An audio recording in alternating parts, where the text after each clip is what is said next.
Welcome everybody to another episode of the Edufuturists podcast. We are on to 109 now, so we're ticking along nicely. We'll have to think about another prize when we get to another significant number, like number 111 or something. So don't forget you can follow us, or you can go and subscribe to our podcast using Spotify or iTunes or wherever you get your podcast from. Head over. Give us a listen. We've got a really nice back catalogue. Yeah. Go on, follow us on Twitter. That's the one. Twitter. It's been a long day. Twitter.com/Edufuturists. Follow us for updates on everything we're doing. Obviously, the kind of, we see the podcast as kind of our bread and butter, bringing that out every week, but there's lots more on the go as well. Subscribe on youtube.com/Edufuturists as well. Yeah, we've been involved in some partnership work with C Learning and Google for Education on a series of 3 webinars that we've been working on. A couple of weeks ago, we did shared experiences and impact with teachers. With leaders, that was a couple of weeks ago. You can go and check that out on our YouTube channel if you wish to. But we've also got 2 more events coming up. One on the 22nd of October at 1:30. That's going to be focused on teachers using technology, particularly around Google for Education. And then one for security people, all the tech people who make it all happen, on the 26th of November at the same time, 1:30 till 3. Head over to enterprise.edufuturists.com to sign up today for free. Yeah, we're really excited, as you can tell from the tone of Ben's voice. But our tonight's guest is Deborah Kidd. Yeah, I've not even put in about that she's a doctor. I think Deborah wrote this and she's been too kind on herself, but we'll mention that as we go through. Yeah, Deborah's worked across primary, secondary, FE and HE in all education settings, and is the author of 4 education books. She works internationally now, in and out of the classroom. We're going to talk about some of that, what it means to be in and out of the classroom today, with children and teachers exploring how to make learning matter. Hello. Evening, Deborah. How are you doing? I'm all right. How are you? Yeah, it's lovely to have a fellow Northerner. Is Saddleworth? Is it Lancashire or is it Yorkshire still? Well, it is Lancashire, but it used to be Yorkshire, so it's very controversial. And there are still people who plant white roses in the gardens because they object to being. I don't know why anybody would ever do that. Obviously, you crossed over to the winner of the War of Roses again. Clarify, I'm not a historian, but actually it turns out the red rose is actually not even from Lancashire. Found that out the other day. Actually, it's based in the south of Yorkshire. I didn't even know that. Yeah, well, I'm not sure that's true. Anyway, I just said that up, but it sounded good and took up, didn't it? So, Deborah, there's a bit of a theme, and we always ask this question in regards to who we have on the podcast. What does COVID look like, and what does your work look like during the, I suppose, pandemic is still going on? We'll still use that term. I think it became clear what it looked like when I did my mileage record for my accounts the other day. And between the 1st of September and the 20th of March, I'd done 12,500 miles in my car. And then from the 20th of March to to now, I think I've done about 28. So basically I've been at home. But I've been working a lot. Like this week I'm in Brussels. I would have been there face to face, but we've been doing it all online. It's just different. It's a different world, and it's not the same because, you're getting all that screen tiredness and a bit isolated. I'm sort of desperate for company when my husband gets home from work and stuff. But it's just different. It's very strange.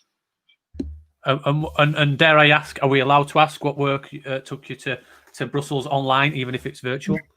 I'm working with their teachers, rewriting their curriculum. So, we're sort of doing it through Google Docs and Zoom and all that kind of thing, and trying to make it feel like a team meeting, although it's not quite the same as being there. But yeah, just rewriting their curriculum to try and make it a bit more. Well, they wanted it to feel a bit more robust in terms of making sure that the children had a clear journey through school. But really, they want to put in that kind of ethical, humane dimension, the global goals, make sure that the children are not just picking up facts, but they're actually going forward into the world feeling like they can effect change. Yeah, it sounds really interesting, and obviously we first came across you online, and some of the things that you have shared on social media. I know Dan struggled to get the word Twitter out today, but that's where we saw you, and you've got some real thoughts about the UK education system and the work that you're doing. I wonder if you could. Just give us a taster, maybe not all of it, but just a bit of a taster about where you are and your thoughts on the UK. You'll have to keep interrupting me. I'll just witter on, and about an hour later, you'll just press stop. I think, where are we in UK education? I think we're a decade into a very impoverished view of what education is, and an impoverished view that is increasingly becoming very sort of insular. There's an in-group of people that get all the funding for initiatives. There's an in-group of people that, if they say the right ideological things, are on the inside of the circle and everybody else is on the outside of the circle. And I think what that does is it creates a two-tiered effect. There are the people who don't care and just plough their own field, which I think is great. There's a lot of head teachers out there saying, well, I can tick this box and I can tick that box, but I can still stay true to my ethos. And then there are the kind of eager beaver pleasers. I don't know what it's driven, if it's driven by fear of Ofsted or if it's driven by wanting to be on that inner circle. But the way that fashions are flowing through school in terms of very strict, well, it used to be zero tolerance and no excuses in it, but now it's warm strict, like that's somehow better. We've got that going on, where schools are policing kids' colours of masks, during the middle of a pandemic, or refusing to let them put their coats on when it's cold, because they need to have their blazers on display at all times, these kinds of things. And I think that's a direct result of this false belief that if we keep children very tightly under control, everything will be all right. And I think the opposite is true. I think they start to fracture. I'm going to say it. I think I've said it in every podcast since we went into lockdown. Gavin Williamson has done exactly what he said he was going to do. He said silent corridors, and for a period of time, they were definitely silent. So he's done what he said in that respect. Nothing else, because everything else is horrific. Yeah. But at least he got that one right, in fairness. So I'm active on social media, and I think we all are. And I think traditionalists versus futurists is this thing that everybody thinks it's a battle, and everybody thinks that we're going to pigeonhole this whole thing of now.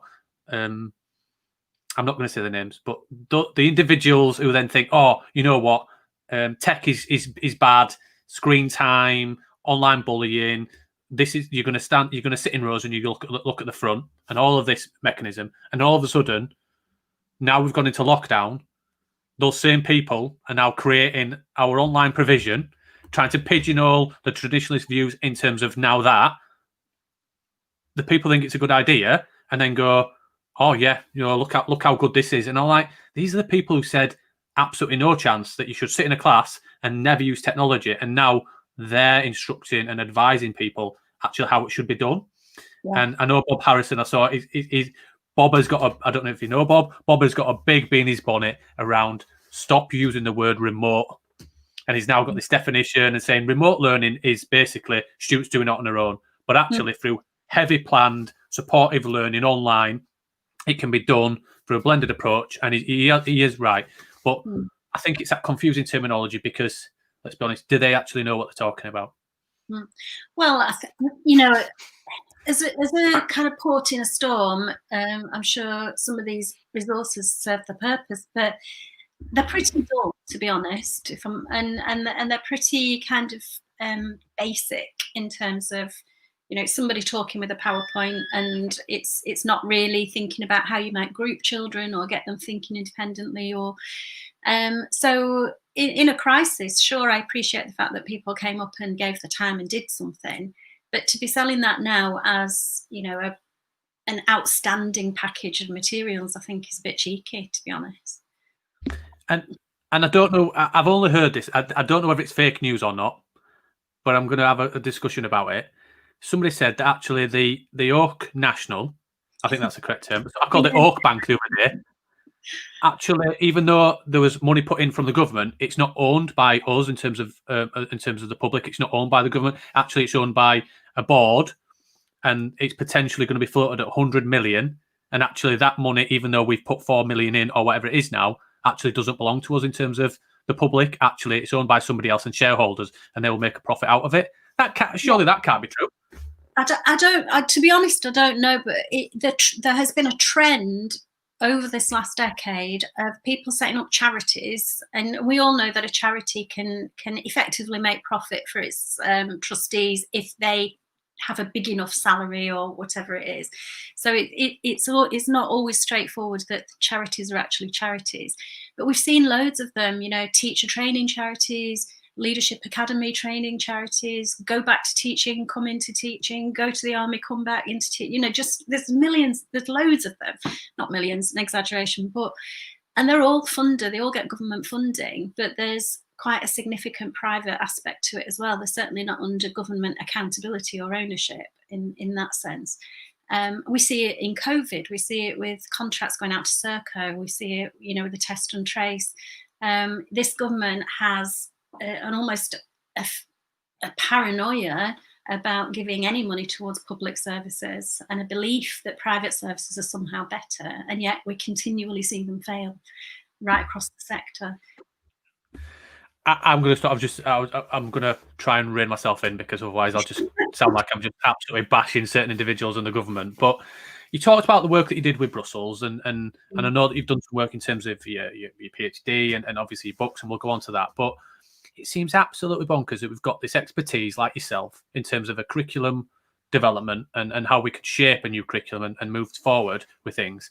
But actually, it's been utilised by so many different countries and Belgium and everything else, but not our own. It just seems crazy. So maybe talk to us a little bit around that in regards to what do you think the curriculum should include around, just rather than knowledge base, what else do you think it should include? Well, to be fair, there are quite a few schools in the UK who I've worked with, and who are working with other people with sort of slightly broader concepts of what curriculum is. And it's not that hard. The national curriculum, when you actually look at it, is quite limited in what it asks children to do. So there's plenty of room, plenty of space around it to build a much richer experience.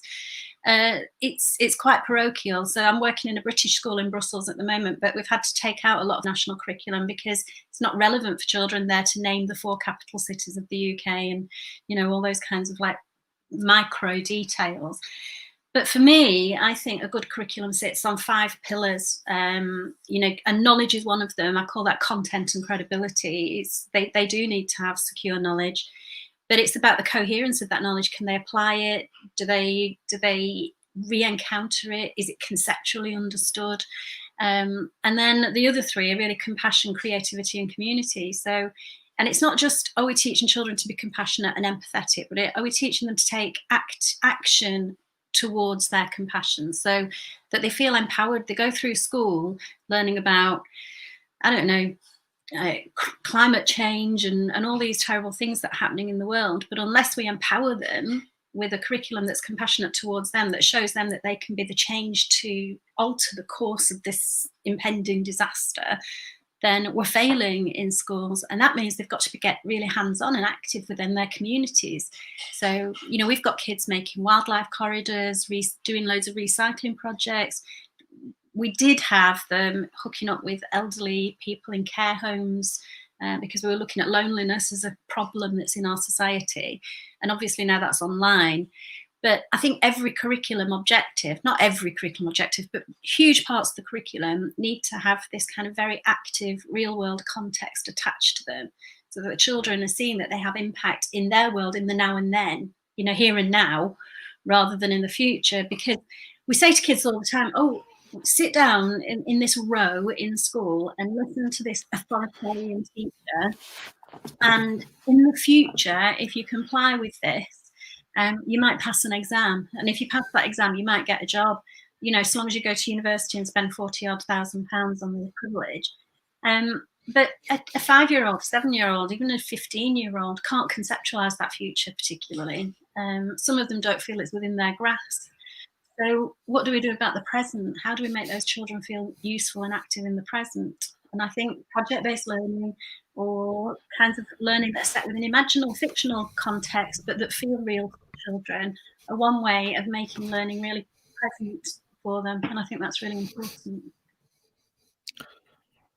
I think it's that whole idea, isn't it, of allowing students to have a genuine audience, and that the work, like, what are we saying to students when they stay up on a night time doing a bit of work, and then it gets stuck with a bit of Pritt stick in a book, and that Pritt stick goes on the shelf, and then that book gets taken home by the teacher to mark, and then that's it. That's nobody ever sees it. I mean, in the minute, I don't know. In my school, we've got a policy where books aren't touched because of everything that's going on. So in the minute, it's literally getting stuck into a book, and that book goes onto a shelf, and nobody ever sees it. Not even the teacher. So it's. And what are we saying? Especially when I think our primary schools kind of do a really good job at this. Our primary schools, at least the ones that I know about, do a really good job of really triggering students' imagination and getting to work on projects that are relevant to the real world. Primary school, like I on Twitter, I take part, like I think all of us in education do at the minute, on the follow back Wednesday hashtag, and that means that I follow a lot of primary school teachers now, whether I want to or not. So I see a lot of what primary school teachers are doing, and I think it's some of the stuff they do, some of the creativity, some of the imagination that goes into it is phenomenal. And then I think then we bring them into secondary school, and like you said, they're in those rows, they're facing the screen. There's a bit of a lecture, and they're writing. Book goes on the shelf, and there's probably a correlation. I haven't looked into this, but there's probably a correlation between that and why we're seeing such poor mental health in secondary school as well. But yeah, I think, and I guess that's where schools like we've spoke a lot with the guys from the XP schools in Doncaster, where they literally describe themselves as a primary school for big kids, because they want to do that. They carry on the projects, they carry on the integrated learning, where they're not just studying history, but they're studying they're delving into a project where they bring in some history, they bring in some geography, they bring in some RE, some English. And they keep that imagination going, and I think they call it expeditions, and just that word expedition, that what it triggers in the imagination. Yeah, well, you've got that expeditionary learning movement in America, haven't you? I think it was Ron Berger who set that up, and yeah, what you're saying there reminds me of that hierarchy of audience that he talks about, and how at the bottom of that hierarchy of audience is a child just producing work for their teacher to meet some, fairly abstract success criteria. And as the child goes up that hierarchy of audience, at the top of it is being of service to the world. But, within that, underneath it, is presenting to an audience capable of critique. So if children are doing, I don't know, I mean, I've done work with Year 2 where they've been looking at the Great Fire of London, because everybody seems to do Great Fire of London in Year 2. But they've been redesigning the house for the baker, and they've been having to take into account the building regulations and the rubbish disposal and all that kind of stuff. But then we get a real architect to come in and look at their plans, not just present it to me, because an architect will tell them what materials would be available, what would work, how to get best strength out of materials, and when they've got that kind of professional input. It's the same with another group of schools I've been working with Chester Zoo. You get a proper zoologist, a proper conservationist coming in with the kids, and it absolutely heightens the motivation, because they feel that this is somebody to impress, and somebody whose word can be taken as truth, because they do that job every day. My daughter, one of my daughters in Year 2, and she's just literally got to take in the cereal boxes to build the Great Fire of London. So I get it, but I think it's really interesting how, when you talk about this idea as a project and how it ties into real world, where they're seeing this going, it's really interesting how, when I said to Martha, that's the 6-year-old, by the way, I said to her, what have you been doing at school today? She went, oh, I've been learning about how fire spreads. And I was like, right, okay, so talk to me. So she was saying about, wind, and she was talking about how wood takes it and how the houses were close together. So it wasn't just, and she could tell me what date it was, what the name of the baker was, where it started, she could do that. But for me, it's the learning that happens. And now when she's building it, I remember my almost 10-year-old now, when she did the same project, she's still really excited about it, and her and the sister were having a conversation about it. And I think, how many examples of things like that do we actually remember from school? There's probably a handful, but and whether we'd ever be able to learn more than a handful. But I think it's really interesting where you're saying about that that whole picture around the holistic element of learning, and where you were talking about, actually, I was really interested as an RE philosophy teacher about that thing about coherence and about how things fit together, and seem to, you can see that, yes, that piece of knowledge links with that piece of knowledge, and actually it creates a loop that then they remember, because obviously for the way the brains are developing, when you can make connections, obviously that's where it stays in their long-term memory, isn't it? So I don't know where I went with that. I just wanted to say that my kids did the same thing at Great Fire of London, I think. Yeah, and it's getting them hooked. It's getting them hooked in emotionally hooked in, because lives were at stake in the Great Fire of London, and that kind of gets people leaning in.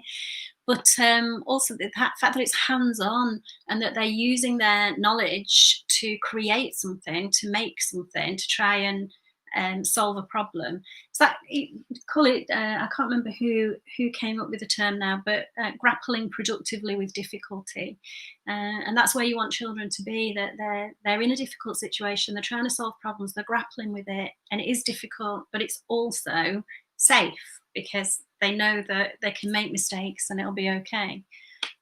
But yeah, I think there's too little of that in terms of the rhetoric from the government.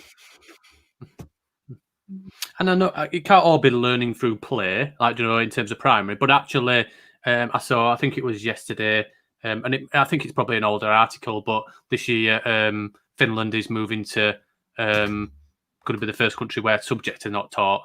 For quite a few years, they've modelled around the phenomenon model of learning, and they're based on topics. So that whole thing of, if you are going into to do this topic, actually, you're going to look at a car engine, but you're going to learn math, science, and everything else that goes around it, all based on project-based. And I think, yeah, Finland do doing a great job. Their education system is different to ours. We don't have to take exactly what they're doing and apply it to our context. But it's really interesting that there is a lot of learning to be had, that we could mould and change and revolutionise our education system if we just looked at what some of the things that people are doing in different ways, and learn a lot from primary. But I think there's a hierarchical structure where would secondary education really learn from primary, because they just think it's playing in the sand and hand paintings. Yeah.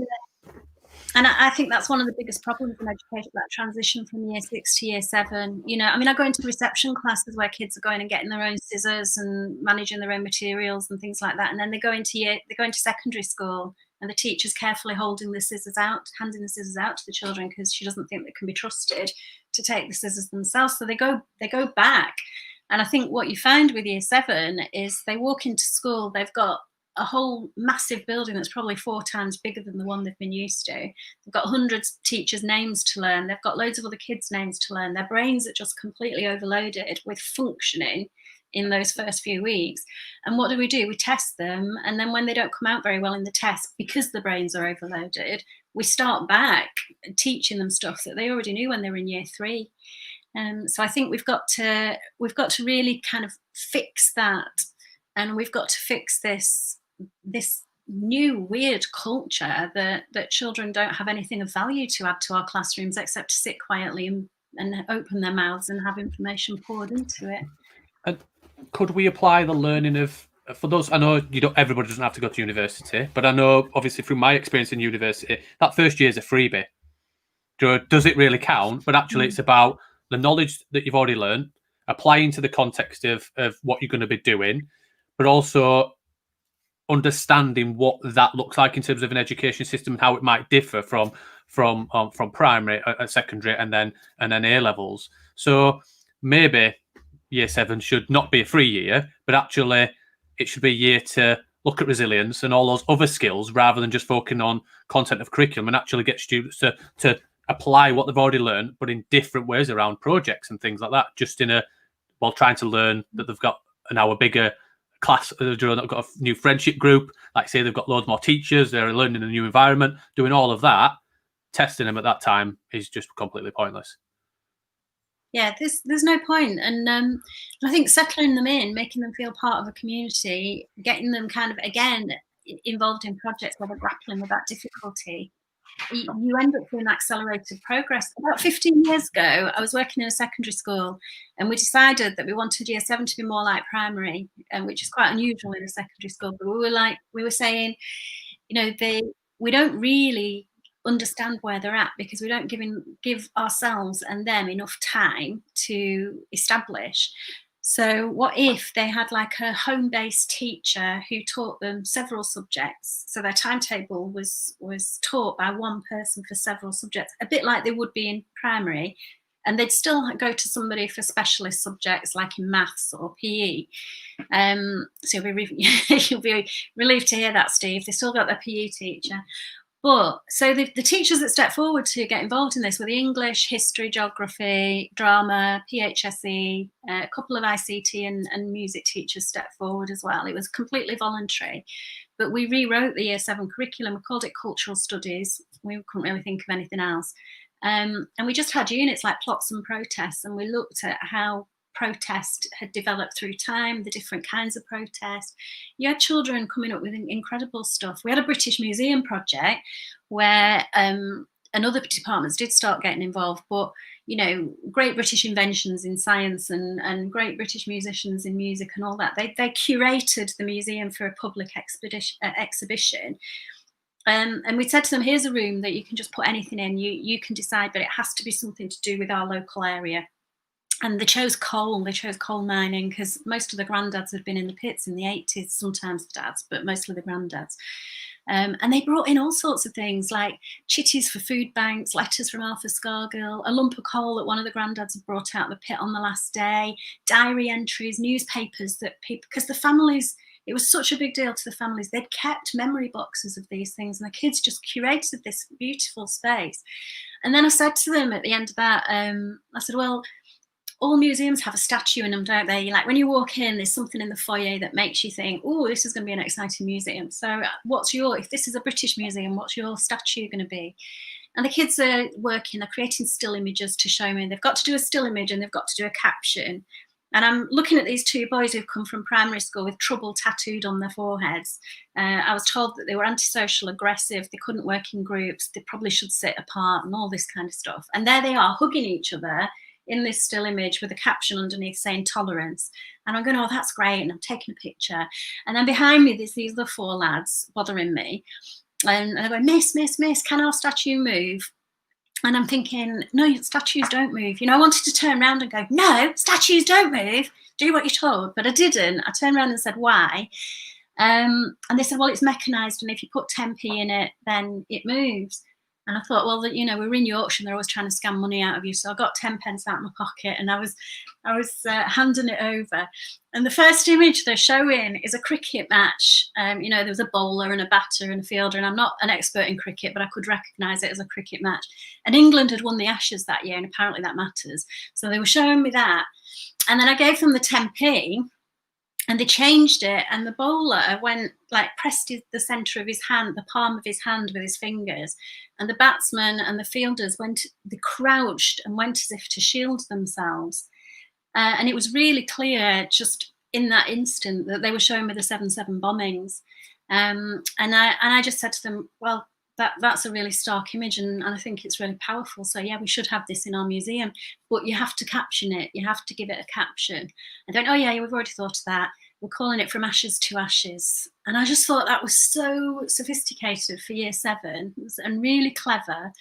And I nearly shut it down. And went, no, statues don't move. And then I'd have never seen it. I'd have never known it. And I think we don't give children enough space or credit to come up with those original ideas. And we definitely don't give them enough space and credit to tell us what they're worried about, because that image was also telling me they want to understand these events that happened over the summer. They particularly want to understand why somebody would get on a bus or get on a tube and try and blow it up. So when we went into our plots and protests unit after that, that was clearly something that we were going to put at the heart of it, to look at why some people turn to violence to protest and some people have peaceful protests. So, and that's what I mean by coherence. When one unit, one idea from a child leads into another, and you create your curriculum around those needs, and that's not without knowledge or without rigor, but it's responding to the needs of the children. I think it's about, and we've had this conversation a few times, it's what leads the curriculum. Is it just knowledge, or is it the application of knowledge? And I think it was me and Ben, we did a podcast a few months ago, and we just stayed on chatting about this, in that is putting knowledge before the application, putting the horse before the cart, essentially. In that, should we start with the application? Should we start with the project? Should we start with what the students want to learn, and then bring the knowledge in, then actually support it with the knowledge, instead of going, right, this is what we need to know, now let's see what we can do with it. It seems the wrong way around. And I think that's what the knowledge-based curriculum, and we went there, I knew we would at some point, that knowledge-based curriculum seems to put the cart before the horse. Whereas kind of the project-based stuff, and I don't even want to call it that, because within the realms of that world of knowledge-based curriculum, where the schools that follow it, project-based learning has almost become like a dirty word. Essentially, it's become like you don't want to mention it, because you're like, ooh, that's not like proper academic education. So I'm reluctant to call it that, because I think we probably need to rebrand it somewhat. But it's still vitally important, and it's still, but it's seen with that kind of, oh well, no, that was tried a few years ago and it didn't work. Oh, we tried that. Schools went through a phase of that and it didn't work. Whereas actually, when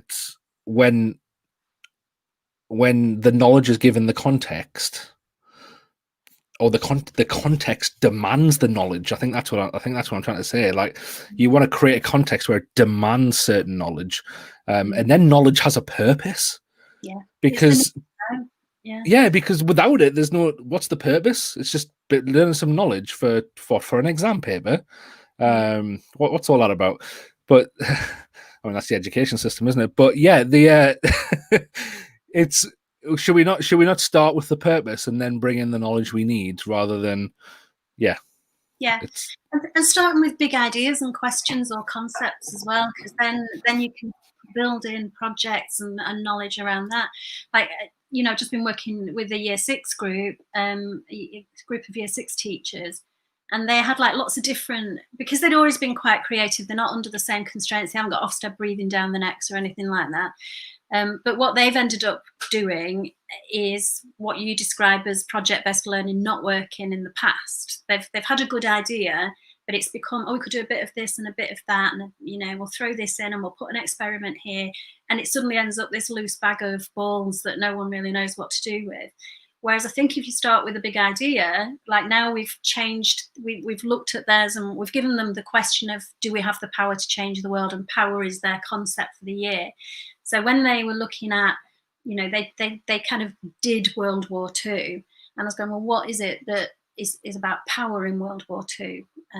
So we then look at how power was abused, how democracy was reshaped in order to take power, and then can we find resonances, can we find connections across the world today?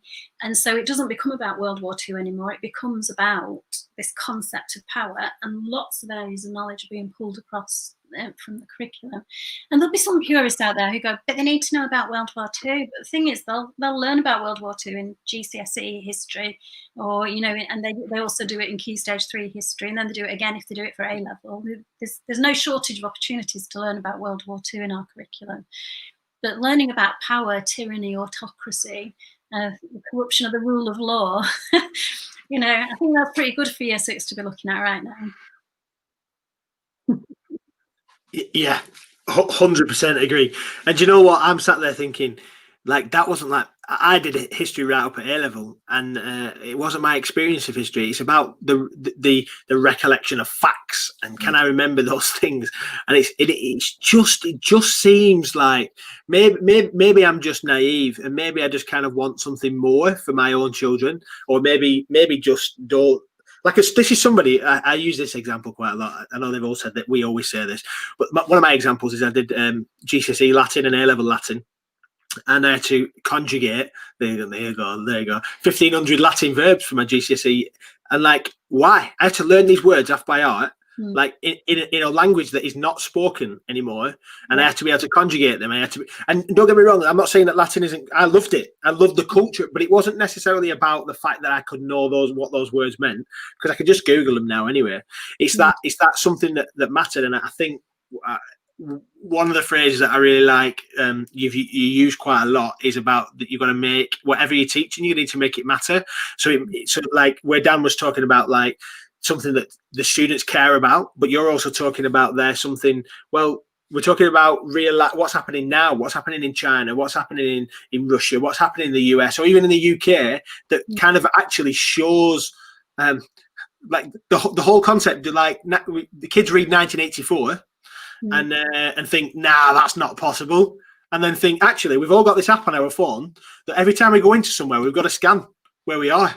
And then they can tell us in our vicinity, anybody who's been around us that's got this, that might potentially have symptoms, and they know exactly what we're doing and where we are at any one point. That sounds like 1984 to me. It sounds like 1984 when you think, actually, the CCTV, you caught on the amount of times you caught on CCTV, you think, wow, no, 1984 is impossible. But the students can then actually read it and think, well, how far away from that really are we? It's that making it matter. However, I don't want to just I don't want to doom and gloom guy, because I know that you one of your books was about a curriculum of hope, and I think it'd be really great to kind of go there in terms of hope, and about what is not Stephen Hope, because that would definitely wouldn't be a great curriculum. It'd last about 3 days, and then that's it. We've gone through everything that he knows. Sorry, mate. Sorry.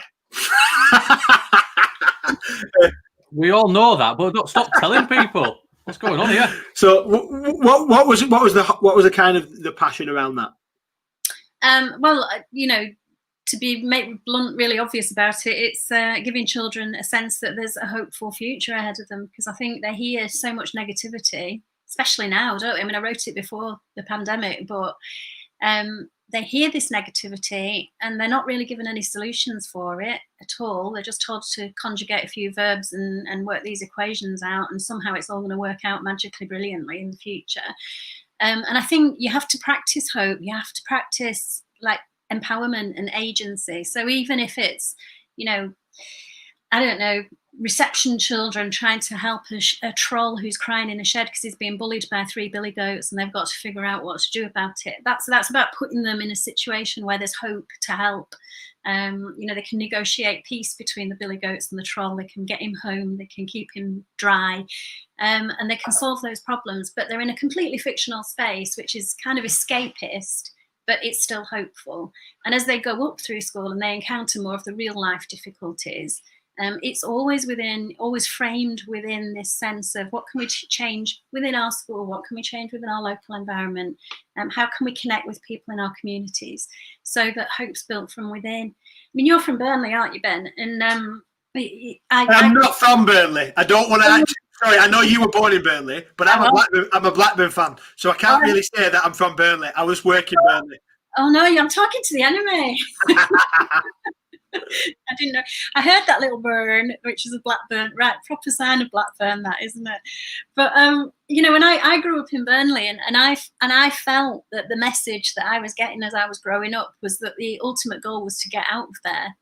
And I think we have this concept of social mobility that's about emptying communities of all their potential, because we've created this idea of if you stay here, you're somehow a loser.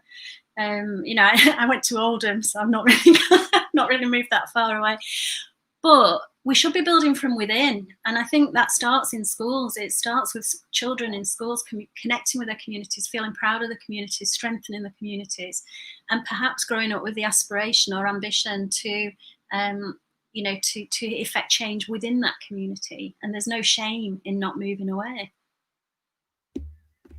Yeah, I think I've spoke about it before in terms of some learnings and a lot of reading I did around the Highlands element in terms of online learning. But I think I might be wrong with this, but I think one of the reasons they wanted to keep these learners in their community, they were finding a lot of learners that were traveling to big cities, to universities and colleges and everything else away from the rural elements, because to access high quality learning, you can understand that. But those people were then saying, I'm not coming back, because and they were losing that element, the community feel, the development, the aging population, all that kind of thing. So one of the reasons, and obviously to tap into the high quality of education, but I think that was so important, and they saw that and said, we don't want to lose these vital resources in terms of humans to our communities in terms of the Highlands. So what we'll do is we'll bring learning to them, and it's been such a successful project that we should potentially look at that, like you say, why should you move away from rural locations, and why should you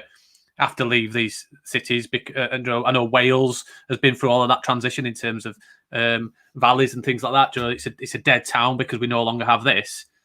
But it's so much more than that, isn't it, in terms of that feeling of community. I mean, I'm going somewhere. But then that link of online, and I think we talk about in terms of online, blended learning and everything else in terms of that environment. But I think one thing that's so important, and a shout out to Sammy, who works in my team. We know Sammy Lambert. She's fantastic. Is around the work that she's doing with teachers around building communities online. That how important is it when students are in a classroom, they have that peer learning, they have the communities and all that element. But when they're online, we just think that actually what we're going to do is teach them in isolation. You're going to sit and listen to me, and that's it. And I think all of that, I know I've gone around the houses here, but I think community online in terms of local community is so important.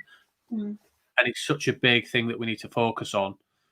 I don't know where I've gone with it. I've rambled. I've lost my train of thought.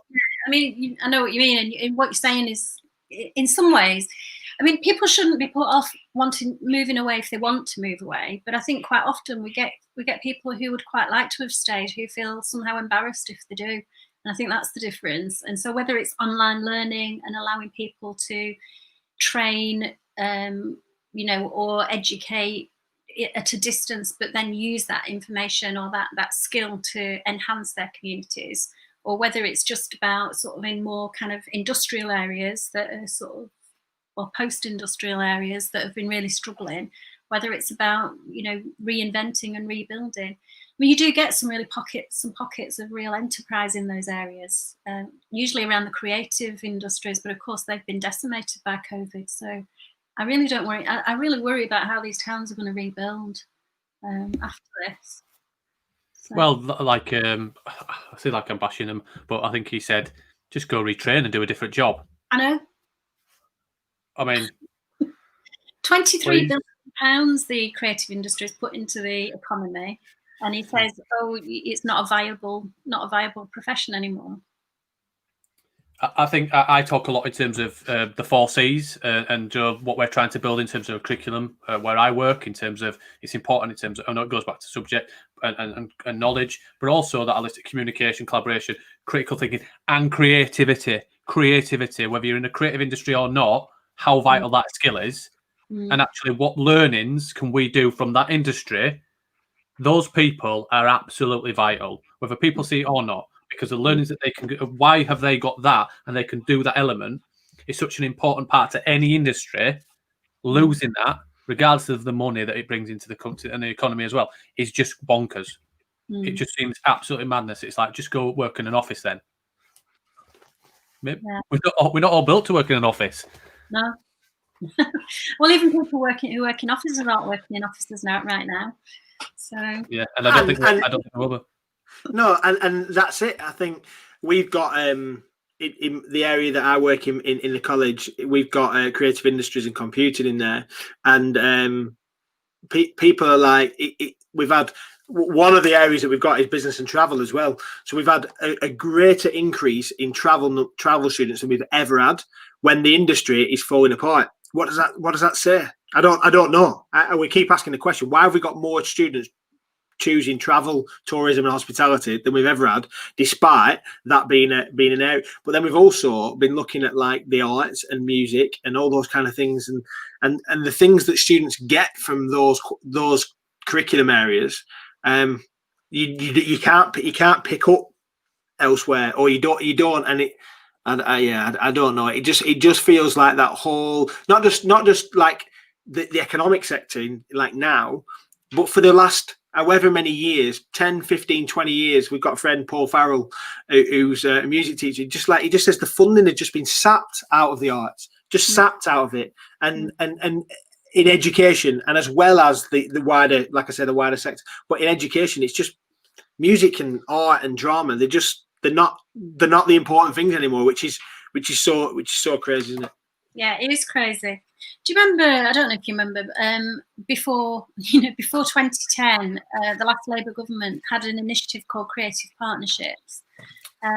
We're part of it. Yeah, were you? Right? Yeah. They poured loads of money, and it was Creative Partnerships that helped fund that curriculum of, the cultural studies curriculum that I was talking about, because it allowed us to like work with lots of different people. But it gave so much work to artists, so much work, to people who were sort of going into that gig economy lifestyle.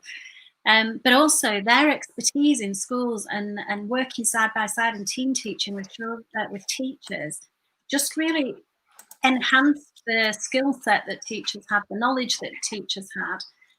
So it had like an economic boost. It was providing a lot of work for artists. But I think it had a really powerful educational boost as well, because that alternative perspective coming into a school, and we all know it, don't we? Sometimes when you're in school, you get a bit of tunnel vision, tick box, tunnel vision culture. Having that completely different perspective coming in was really powerful. And then, of course, you get a change of government and it goes. And it doesn't matter which change of government it is in some ways. Well, it does, but they'll always throw out the old thing and then try and bring in their new thing. So you're constantly caught on this wheel of change all the time. That Creative Partners, because me and Dan used to work at the same secondary school in Accrington, and Creative Partners, we had a great guy we worked with called Jez Dolan, who was part of that process, and our principal at the time was so excited about getting artists. And I remember we did this, one of the craziest things I have ever experienced, and we had this day where every student was off timetable and we had artists in everywhere, and like I have never seen more crazy coloured hair and wacky pants, but like they were everywhere, like, and they were doing things in the yard where they were painting like the floor, and then we did these Russian dolls where we made these Russian dolls, and then they would talk about identity and different things, but they'd make them into huge Russian dolls that fitted inside each other. We did there was one woman, I remember this, who just walked around as a fox all day. And like literally, she walked around and she'd just pop into rooms and just be a fox, and like people like do some move as a fox and then walk out. And like this was all part of like, we had people. Do you know them like silks? We had them hanging in like the main hall of. We have a thoroughfare that was called the Street, and they were hanging, and they were just on these silks pretty much all day. And the kids were just like, look at them, and there was no like, well, let's look at them and let's look at their angles and let's look at which parts of their body they're using. They were just doing it, and it was just cool. It was mental. It was absolutely mental where this thing was, but it was cool. Yeah, and the conversations that were stimulated and the memories of it is really powerful. Just changing the school environment to becoming like an exhibition festival space is, it's one day, isn't it? No one's going to die. I'm not going to fail the GCSEs because one day you had a fox running around. Deborah, I'm going to shift gear just because I'm just conscious of the time, and I think we really want to touch on this, and I brought it up earlier, but I think it'd be good to return to it in terms of the whole thing of exams. I know in my school, literally today, we had a bit of an emergency meeting this morning because of what's happening in Scotland. So if you listen, if for listeners who are listening to this at another time, in the news yesterday, Scotland kind of announced that their equivalent of the GCSEs wouldn't be happening in year 2021, and it would be kind of the centre assessment style grades that happened last year due to COVID, and that kind of triggered a bit of a thing in our school this morning where we thought, well, you know what, for this last 6 months, the UK government have followed Scotland on everything education. So this potentially could happen within England where we are. And we've got some mocks coming up for our year 11s, and we wanted to drive home to our year 11s. Just the reality that marks that they get in these mocks could be used as an indicator of their actual marks. It's I know you've I'm just looking at your website now, and you've got a blog on it from August there. It'd be great to get into your thoughts, because I think people who listen to this podcast know our thoughts on this, and we love having a good whinge about it and a good kind of let's imagine what could be possible conversation. But it'd be great to get your take on it, Deborah. Well, I think the first thing is that the exams fiasco this year and that whole like mutant algorithm Ninja Turtle thing was just exposed, didn't it? What was already a problem, because if you put into your calculations the expectation that 40% of kids would have messed up on the day through no real fault of their own, you know, they had hay fever, or the dog died, or they broke up with a girlfriend or boyfriend, or they were actually seriously bereaved or ill. The system functions and operates on the expectation of those disastrous events happening to kids. And then you randomly try and put that into an algorithm and distribute it unfairly across a population. I can't imagine the insanity that somebody must have to think that's somehow acceptable. But also, just to stop you before you go on, the fact that they thought, oh, let's try and put that element into the algorithm, like amazing, like the intention there. But why isn't that intention there every year when 16 years of learning is boiled down into a 3-hour exam? Well, exactly. So it exposes that fundamental unfairness of the system, because every year we're failing kids on the basis of the fact that they were perfectly knowledgeable, perfectly capable, but they just had a bad day. You know, and I bet most of us can think of an exam where we kind of forgot to turn the paper over, or missed a question, or misread a word, or whatever it is. And as a society, we've started to tolerate this as somehow normal, but it's not normal. It's absolutely mad. So I think we need to have a bigger conversation about exams full stop, and especially exams that are linear and there's just one chance on one day. At least if you have modular exams, there's a second chance, isn't there? But then I think with this particular situation now, I think the government should have said, unless they're like inconceivably stupid, which is a possibility. Well, it is. Well, they have known, I reckon they've known that a second wave will come over the autumn and winter. That it was pretty inevitable. They were just trying to sort of gloss over everything. They should have sat down in September and said, right, this is going to happen, even if it's all magically gone by next May, June, kids are going to have had a massively disrupted and a disproportionately massively disrupted year. You know, my son in year 9, so it's not affecting his GCSEs directly, but he's now on his second period of self-isolation in a month. So he only went back to school for a week, and then he's back out again now for another 2 weeks. He'll have done 3 weeks in 7 this half term, and year 11 are out for the second time. So those year 11s haven't got the same experience as another school in Cornwall that hasn't had any cases and had no self-isolation. So there's absolutely no basis from which you can argue now that there's a parity of experience for these children. And they knew that was going to happen. It was obvious once you started sending kids back to school.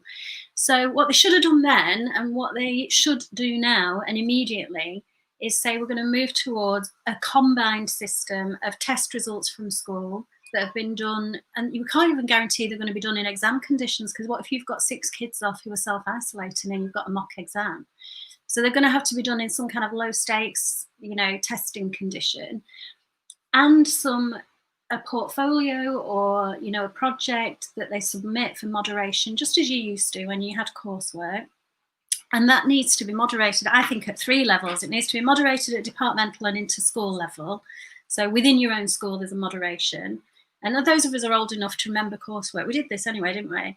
And then, you know, a local moderation, perhaps with a partner school, which Ofsted are starting to talk about at the moment a little bit. And then you have a national moderation at exam board level, where they take a sample of students' work and they check the grades against whatever they want to check it against, last 3 years' progress and everything else.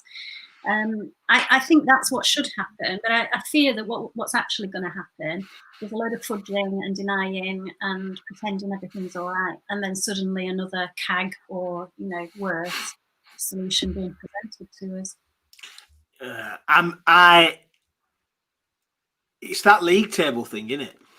That's the like we hate endpoint assessment. Like as a like I work in apprenticeships, and there's now endpoint assessments in apprenticeships, like, which is just makes no sense. The whole nature of an apprenticeship is you are learning on the job as you go, not so that you can pass a flipping exam at the end or pass an interview. It's just mental.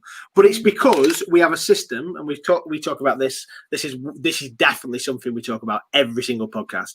That idea that we've got to rank people. And somehow last year's results can't stray too far away from this year's results, but they can. We do need to see a positive increase, because then it suggests that the government are doing a great job. It's just wrong. We're playing with kids' lives, and we're gonna have a whole heap of children. This is not like one cohort of exam students, is it? It's not the class of 2020's exams. This is the class of the next probably 2 or 3 years, where we need to think about it. We had Lord Jim Knight on a few months ago, and obviously one of the things he talked about was about trusting teachers, and this was pre-pandemic, this was pre all the stuff, and he was saying actually much of this issue is because we have high stakes performance tables that rank people and have that competition element in schools and colleges, but also it's because we don't trust teachers as professionals, and it's ludicrous, isn't it? Yeah, there's an endemic lack of trust in teachers, and if you bear in mind the importance of rank ordering on that Ofqual algorithm, the assumption that every teacher would be able to look at their kids and somehow put them into a rank order was inbuilt into the system. This kind of we've just got, it's like a worm in our brains, assuming that all human beings can just be sorted into some kind of rank order. The best people at assessing in the education system are early years teachers, because kids can't write. And if kids can't write, you've got to pay attention to what they do, what they say, how they interact, what they play with, what they sort of explore. They're absolute masters at it, at seeing what kids are capable of. And I think if we all learned from that practice and it went up, rather than us trying to force, things down onto young children, we're better off for it. Here. I think you've stunned us into it. I know you were going to jump on, weren't you, Steve? Thanks for muting and handing it over. Dan, were you going to speak? No, I'm joking. I'm sitting here and just thinking it makes sense, and I think it's that wave, isn't it? And change happens because if people aren't kicked off, they really wanted. How long did they go? No, there's no issue with it. We're not backtracking. It was only that absolute disgust and the wave of the nation that just said, absolutely no, we're not having it. Change it. That without it, they thought. I think they still think it was a good idea. Whether they think it's a good idea or actually, I don't. It amazes me. I'm sitting there and I'm thinking, do they think it's a good idea, or is it just the path of least resistance, that this is what they've always done? They don't know how to change it. So what they're going to do is this is the easiest thing for us to do. We're going to have this algorithm and we're going to pigeonhole people into it. We're also going to do it based on demographic. We're going to do it based on where you actually come from, based on the fact that what your brothers and your sisters came out with a few years ago. And we're going to then say, now this is what you've got because of it. And I just I'm just sitting there and I'm just thinking, this can't be right. They can't. and I know you said it, they can't be stupid. They can't be. They must know this is incorrect. But and I think I saw it on the news, and I was sitting there and I'm thinking, this is really interesting, because the news article seemed to explain that just the north of England, in terms of the lockdown, it's not happening anywhere else past a certain, like, it's just north of the wall, and actually it's those northerners that are causing all the mayhem. So I'm sitting there thinking, do they think that they're still going to do GCSEs for the rest of the nation and just say the northerners will just, I don't know, be given a lump of coal because they've been naughty for Christmas? I don't know what they think's going to happen. Yeah. But I was thinking, but the compared cities that were in terms of the population, they compared those to densely populated cities. So I don't know the demographic, and somebody's going to say, well, actually, that's the same. But Bristol to Liverpool or Manchester in terms of the university, and I don't know whether that's. But I was like, doesn't sound. And then I think it was Norwich, and I was like, Norwich is not comparable to Liverpool and Manchester. I'm sorry, it isn't. And I was like, it just seems like it's trying to fudge in terms of that negative element. And they do this with education of, no, we're right, but this is what's happening, and it's because of this. And they did that and scapegoating and all that kind of thing. The education system needs to change. And I think it's taken potentially a pandemic and many, many annoyed parents and families and kids to then say, right, no, you're changing it now. And I don't think it should be. Yeah, sorry, go on. I just think we need more of that annoyance. We need that wave of, parents opening their eyes and seeing that this has been a terrible year, but actually it's a terrible year every year for a lot of kids. And we need more outrage about that, just to change the system. Because I know a computer algorithm has done it. We've been using a very similar system to judge kids for years and years. And I know it's a computer and you can blame a computer, but they have been using a very similar system so many years now that actually, do we dare? It's not like I've been teaching my year 11s. I'm doing like a mini ethics course with them, and we've been looking at the ethics of artificial intelligence. And artificial intelligence will perform the same discrimination as the people who program it. Yeah, that's one of the major arguments against decisions made by artificial intelligence, that they're fraught with discrimination, because the people who program them put in. Not always consciously, but put their bias within those algorithms, and that's what we've seen. I was having a conversation example of it around the AOC HR conference, and we're looking at automation in terms of processes for HR, and they were saying we should be able to automate, and people should give it to artificial intelligence, and they should be able to go through a supporting statement or a job description and say, right, no, this person is going to be accepted or not. The problem is that the data that the data sets that has been used, and it's been tried and failed before, is taken on the fact that it's got white men of a certain age in hierarchical leadership roles. So actually it's going to be biased towards it because of the data set that they're putting in. And that's the issue that you've got. It's in terms of the tuning and the information that goes in. You put bad data in, you get bad data out. Yeah. That's fact. And that's what they've done. Yeah. I'm going to move off my soapbox. And I'm going to just bring it back down, and I'm just going to, I know we could go on for all night, couldn't we, guys? Because I say this all the time. But it's been an absolute pleasure, Deborah. I think it's been, I've sit there and I listen, and I'm thinking something's got to change. Hopefully it is.